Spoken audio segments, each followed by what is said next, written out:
پاکستان کی cooking industry میں بھی کئی ایسی عظیم شخصیات آئیں جنہوں نے صرف مزیدار پکوان ہی نہیں سکھائے بلکہ اپنی محنت، خلوص اور عاجزی اور منفرد انداز میں لاکھوں لوگوں کے دلوں میں ہمیشہ کے لیے اپنی جگہ بنا لی۔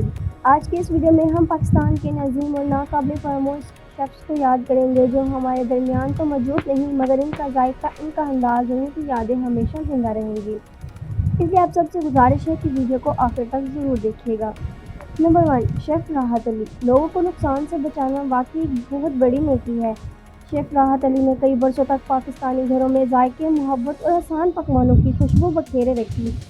جب پاکستان میں کوکنگ شوز مقبول ہونا شروع ہوئے تو شیف راحت علی نے اپنے دوستانہ انداز اور نہایت آسان ترکیبوں کے ذریعے لاکھوں ناظرین کے دل جیت لیے۔ ان کا مقبول پروگرام دعوت راحت بھی بے حد پسند کیا جاتا ہے، جہاں وہ روزمرہ کے کھانوں سے لے کر عید، رمضان اور دیگر خصوصی مواقع کے لیے نہایت آسان انداز میں مزیدار پکوان تیار کرتی تھیں۔ ان کی سب سے بڑی خوبی یہ تھی کہ وہ ہر ریسپی کے ساتھ مفید ٹپس بھی دیا کرتی تھیں تاکہ عام گھریلو خواتین بھی بہترین نتائج حاصل کر سکیں۔ یہی وجہ تھی کہ ہزاروں خواتین انہیں صرف ایک شیف نہیں بلکہ اپنا استاد سمجھتی تھیں۔ شیف راحت علی مختلف معروف فوڈ برانڈز کے ساتھ بھی وابستہ رہیں۔ ان کی بیٹی شیف مائدہ راحت علی نے بھی اپنی والدہ کے نقش قدم پر چلتے ہوئے شیف کا پیشہ اختیار کیا اور آج امریکہ میں رہتے ہوئے ان کے مشن کو آگے بڑھا رہی ہیں۔ ماں اور بیٹی کی یہ جوڑی مختلف ٹی وی پروگراموں میں بھی بے حد پسند کی گئی۔ زندگی کے آخری برسوں میں شیف راحت علی مختلف جسمانی بیماریوں اور بڑھتی عمر کے باعث شدید کمزوری کا شکار ہو گئی تھیں۔ ڈاکٹروں نے انہیں مکمل آرام کا مشورہ دیا مگر کھانا پکانا ان کے لیے صرف ایک پیشہ نہیں بلکہ زندگی کا مقصد بن چکا تھا۔ شدید نکاحت کے باوجود وہ ویل چیئر پر اسٹوڈیو پہنچتی، ہمیشہ کی طرح مسکراتے ہوئے اپنا پروگرام ریکارڈ کرتی اور اپنے چاہنے والوں کو کبھی اپنی تکلیف کا احساس نہ ہونے دیتی۔ طویل علاج کے بعد جب ان کی طبیعت مزید بگڑ گئی تو وہ اپنے اہلِ خانہ کی موجودگی میں اس دنیا سے رخصت ہو گئیں۔ نمبر 2، ناہید انصاری۔ یہ پوری فیملی انجوائے کریں تاکہ آپ صحت مند رہیں پھر حاضر ہوتی ہیں ایک نئی ٹپ اینڈ ٹرک کے ساتھ۔ کچھ لوگ زندگی میں صرف کامیاب نہیں ہوتے بلکہ دوسروں کے لیے راستہ بھی بنا جاتے ہیں۔ ایسی ایک باوقار، باصلاحیت اور نہایت مہربان شخصیت تھی ناہید انصاری۔ پاکستان کی کچن انڈسٹری میں جس مقام تک وہ پہنچی وہ صرف قسمت کا کھیل نہیں تھا بلکہ محنت، خلوص اور فن کا حقیقی نتیجہ تھا۔ ناہید انصاری کی پیدائش کراچی میں ہوئی۔ وہ ایک باوقار گھرانے سے تعلق رکھتی تھی اور بچپن ہی سے انہیں کھانا پکانے، سلیقہ مندی اور ہوم ڈیکوریشن کا بے حد شوق تھا۔ یہی شوق بعد میں ان کا پیشہ بھی بن گیا اور پھر وہ پاکستان بھر کی خواتین کے لیے ایک رول ماڈل بن گئی۔ ناہید انصاری نے اپنے کیریئر کا آغاز 1980 کی دہائی میں کیا۔ اس وقت پاکستان میں ٹی وی پر کوکنگ شوز کا تصور اتنا عام نہیں تھا، لیکن ناہید آپا نے نہ صرف اس میدان میں قدم رکھا بلکہ اس پہ ایک نیا معیار بھی قائم کیا۔ ان کا بولنے کا انداز نرم، سمجھانے کا طریقہ نہایت سادہ اور کھانا بنانے کا انداز انتہائی مہارت بھرا تھا۔ بہت جلد وہ پورے پاکستان میں مشہور ہو گئیں اور ناہید آپا کے نام سے پہچانی جانے لگیں۔ ٹی وی پر کامیابی حاصل کرنے کے بعد انہوں نے اپنی صلاحیتوں کو تعلیم کا حصہ بنایا اور creative hand by Nahid Ansari کے نام سے ایک انسٹی ٹیوٹ قائم کیا جہاں وہ نوجوان لڑکیوں اور گھریلو خواتین کو کوکنگ، بیکنگ، ٹیبل سیٹنگ اور ہوم مینجمنٹ جیسے کورسز سکھاتی تھی۔ ان کی فہم و فہرست، زندگی کے تجربات اور مہمان نوازی کے انداز نے انہیں پاکستان کی مارتھا اسٹیوارٹ کا لقب دیا۔ وہ صرف کھانا ہی نہیں بناتی تھیں بلکہ خوبصورتی سے زندگی گزارنے کا ہنر بھی سکھاتی تھیں۔ ناہید انصاری کافی عرصے سے کینسر جیسے موذی مرض میں مبتلا تھیں۔ انہوں نے اس بیماری کا انتہائی خاموشی اور حوصلے کے ساتھ مقابلہ کیا اور کبھی شکایت کا ایک لفظ بھی زبان پر نہ لائیں۔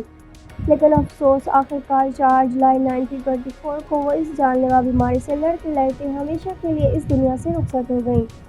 ان کی وفات کی خبر نے نہ صرف ان کے خاندان، دوستوں اور شاگردوں کو غمزدہ کر دیا بلکہ پاکستان کی پوری شوبز اور کوکنگ انڈسٹری میں بھی سوگ میں ڈوب گئی۔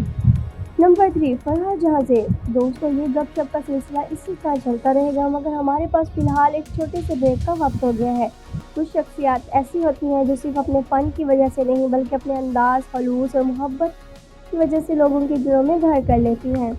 فرحہ جہاں زیب بھی ایسی ایک باکمال شخصیت تھی۔ وہ نہ صرف ایک ماہر شیف تھی بلکہ ایک کامیاب فیشن ڈیزائنر بھی تھی۔ ان کی مسکراہٹ، نرم لہجہ اور منفرد انداز نے انہیں پاکستان کے تقریباً ہر گھر میں مقبول بنا دیا تھا۔ انہوں نے اپنے کیریئر کا آغاز کراچی سے کیا۔ انہیں کھانا پکانے اور فیشن ڈیزائننگ دونوں سے دلچسپی تھی جسے انہوں نے اپنے پیشے میں بدل دیا۔ انہوں نے مختلف ٹی وی چینلز پر کوکنگ شوز کی میزبانی کی، جن میں فوڈ آفٹرنون ود فرح انہوں نے مختلف ٹی وی چینل پر کوکنگ شوز کی میزبانی کی انہوں نے مختلف ٹی وی چینلز پر کوکنگ شوز کی میزبانی کی، جن میں فوڈ آفٹرنون ود فرح اور ذائقہ دار شامل ہیں۔ فرح کی شادی جہاں زیب خان سے ہوئی تھی، تاہم بعد میں دونوں کی طلاق ہو گئی۔ اس کے بعد انہوں نے اپنا نام فرح آمنہ عالم رکھ لیا۔ ان کی ایک بیٹی بھی تھی، جس کے ساتھ وہ علاج کی غرض سے لاہور منتقل ہو گئی تھی۔ فرح جہاں زیب بریسٹ کینسر میں مبتلا تھیں، انہوں نے بھی اس بیماری کا نہایت بہادری سے مقابلہ کیا۔ اپنے مداحوں کو آگاہ کرتے ہوئے انہوں نے فیس بک پر ایک جذباتی پیغام بھی شیئر کیا۔ اللہ کبھی کبھار کچھ لوگوں کو ایک بڑے مقصد کے لیے چنتا ہے۔ آج مجھے محسوس ہوتا ہے کہ میں بھی انہی لوگوں میں شامل ہوں۔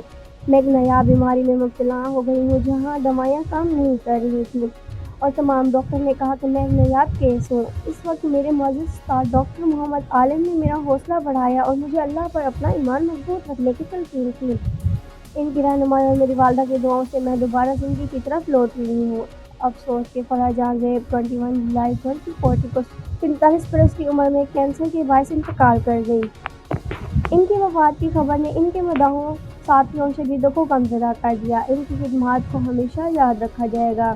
نمبر 4، زبیدہ آپا۔ یہی سوچ کر لائی ہوں تمہارے لیے نیند اپنی زبیدہ آپا۔ کہتے ہیں کہ کچھ لوگ صرف اپنا کام نہیں کرتے بلکہ لوگوں کے دل بھی جیت لیتے ہیں۔ پاکستان کی پہلی سیلیبریٹی شیف گھریلو ٹوٹکوں کی ماہر زبیدہ آپا بھی ان شخصیات میں شامل تھیں۔ 4 جنوری 2018 کو وہ دل کی بیماری کے باعث کراچی میں انتقال کر گئیں۔ ان کی دنیا سے رخصت ہو جانے کے بعد ہر پاکستانی گھر میں ایک خلا محسوس کیا گیا۔ وہ صرف ایک شیف نہیں بلکہ ایک عہد تھی۔ زبیدہ آپا 4 اپریل 1945 کو حیدرآباد دکن برطانوی ہندوستان میں پیدا ہوئیں۔ 1947 میں ان کا خاندان ہجرت کر کے پاکستان آیا اور کراچی کی PIB کالونی میں آباد ہو گئی۔ 1966 میں ان کی شادی اپنی کزن طارق مقصود سے ہوئی۔ ان کے ایک بیٹے اور ایک بیٹی ہیں۔ زبیدہ آپا نے باقاعدہ کوکنگ کا آغاز اس وقت کیا جب وہ اور ان کے شوہر گھر پر دعوتیں دیا کرتے تھے۔ انہی دعوتوں میں موجود ایک مہمان ان کے کھانے سے اس قدر متاثر ہوا کہ اس نے انہیں فوڈ ایڈوائزری سروس میں کام کرنے کی پیشکش کی اور یوں پاکستانی کوکنگ انڈسٹری کی تاریخ بدل گئی۔ 1990 کی دہائی میں انہوں نے دسترخوان کے ذریعے ٹی وی پر قدم رکھا، پھر ہانڈی کچن، میجک آج کے بابا جیسے بے شمار پروگراموں کا حصہ بنی۔ انہوں نے اپنے بیٹے حسین طاہر کے ساتھ ایک ریسٹورینٹ بھی چلایا۔ زبیدہ آپا کا خوبصورت لباس، میچنگ جیولری، بنے سنورے بال اور نرم لہجہ ان کی پہچان بن چکے تھے۔ انہیں صرف ایک شیف نہیں بلکہ ٹوٹکوں کی ماہر کے طور پر بھی جانا جاتا تھا۔ 4 جنوری 2018 کو وہ 72 برس کی عمر میں دل کی بیماری کے باعث کراچی میں انتقال کر گئیں۔ یہ افسوسناک خبر ان کے بھائیوں انور مقصود نے اپنے سوشل میڈیا کے ذریعے دی۔ ان کی نماز جنازہ جمعہ کی نماز کے بعد سلطانی مسجد ڈیفنس میں ادا کی گئی۔ نمبر 5، فاطمہ علی۔ میرے لیے سب سے بڑی بات یہ تھی کہ میں نوجوان پاکستانی لڑکیوں کو متاثر کر سکوں۔ کچھ لوگ دنیا میں بہت مختصر وقت کے لیے آتے ہیں مگر اپنی روشنی سے دوسروں کی زندگیاں ہمیشہ کے لیے روشن کر جاتے ہیں۔ فاطمہ علی بھی ایسی ہی ایک باکمال شخصیت تھی۔ صرف 29 برس کی عمر میں کینسر کے خلاف جنگ لڑتے ہوئے وہ اس دنیا سے رخصت ہو گئیں۔ فاطمہ علی پاکستان میں پیدا ہوئیں اور یہیں پلی بڑھیں۔ انہیں بچپن سے ہی کھانا پکانے کا شوق تھا اور یہی شوق انہیں امریکہ لے گیا، جہاں انہوں نے ایک معروف کوکنگ اسکول میں داخلہ لیا اور ایک ماہر شیف کے طور پر اپنے سفر کا آغاز کیا۔ ان کے ہر کھانے میں پاکستان کی ثقافت اور ذائقوں کی جھلک نمایاں ہوتی تھی اور انہوں نے ہمیشہ اپنے وطن کو فخر کے ساتھ اپنے کھانوں کے ذریعے پیش کیا۔ انہیں عالمی شہرت امریکی cooking reality show top chef سے ملی، جہاں نہ صرف ان کے کھانے بلکہ ان کی شخصیت، انداز گفتگو اور مسکراہٹ نے بھی لاکھوں لوگوں کے دل جیت لیے۔ مگر اسی دوران انہیں ہڈیوں کے ایک نایاب سرطان سرکوما کا سامنا کرنا پڑا، جو ایک انتہائی تکلیف دہ اور جان لیوا بیماری ہے۔ انہوں نے کبھی ہمت نہیں ہاری اور نہایت بہادری کے ساتھ اس بیماری کا مقابلہ کیا۔ ان کی زندگی میں ان کی والدہ فرزانہ بیگم کا کردار کسی فرشتے سے کم نہیں۔ بیماریوں کے دنوں میں وہ نہ صرف ان کی دیکھ بھال کرتی رہیں بلکہ ہر لمحہ ان کی حوصلہ افزائی میں بھی بڑھاتی رہیں۔ جب فاطمہ کی طبیعت مزید خراب ہوئی تو انہوں نے انسٹاگرام پر اپنے چاہنے والوں سے دعا کی درخواست کی۔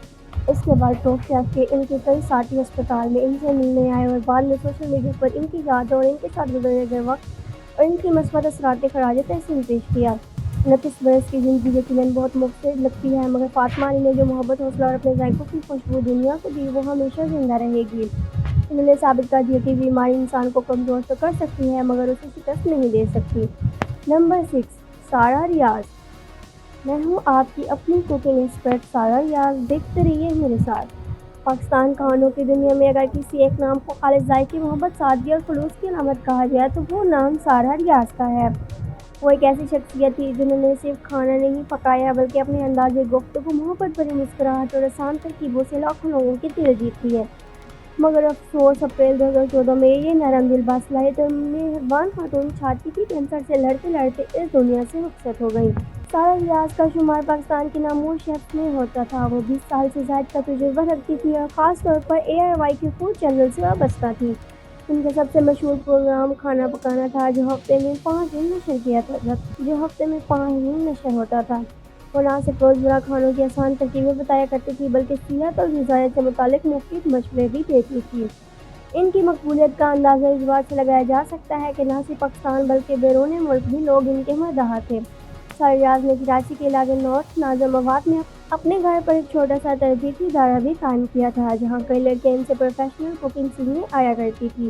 ان کا مقصد صرف کھانا پکانا نہیں تھا بلکہ خواتین کو بااختیار بنانا اور انہیں بہتر زندگی گزارنے کا ہنر دینا بھی تھا۔ اسی وجہ سے سارہ ریاض کے ہزاروں شاگرد آج بھی ان کی دی ہوئی تربیت کو یاد کرتے ہیں اور ان کے نقش قدم پر چلنے کی کوشش کرتے ہیں۔ سارہ ریاض کافی عرصے سے بریسٹ کینسر میں مبتلا تھیں۔ اپریل 2014 میں ان کی طبیعت اچانک بگڑ گئی اور انہیں ہاسپٹل منتقل کیا گیا۔ مگر افسوس، وہ اس جان لیوا بیماری سے نہ لڑ سکے اور جمعرات کی صبح خالق کی ہستی سے جا ملی۔ ان کے شوہر نے ہر قدم پر ان کا بھرپور ساتھ دیا، تاہم ان کی کوئی اولاد نہیں تھی۔ سارہ ریاض کی وفات کی خبر جیسے ہی میڈیا پر آئی تو ان کے مداحوں کا دکھ اور غم چھپائے نہ چھپائے۔ ARY کے نمائندوں، مختلف مارننگ شوز کے میزبانوں اور شیف کمیونٹی نے ان کی راحت پر گہرے افسوس کا اظہار کیا۔ یہ حقیقت ہے کہ جسم فنا ہو جاتے ہیں مگر جو لوگ دوسروں کی زندگی میں آسانیاں بانٹتے ہیں وہ حقیقت میں بھی کبھی نہیں مرتے۔ ہماری یہ ویڈیو میں عظیم شخصیات کی محبت، محنت اور یادگار خدمات کو خراج عقیدت پیش کرنے کی ایک چھوٹی سی کوشش ہے۔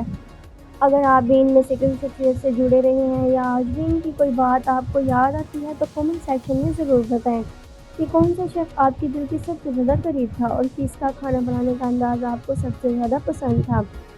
اگر آپ کو یہ ویڈیو پسند آئی ہو تو اسے لائک، شیئر اور چینل کو سبسکرائب کرنا ہرگز نہ بھولیں۔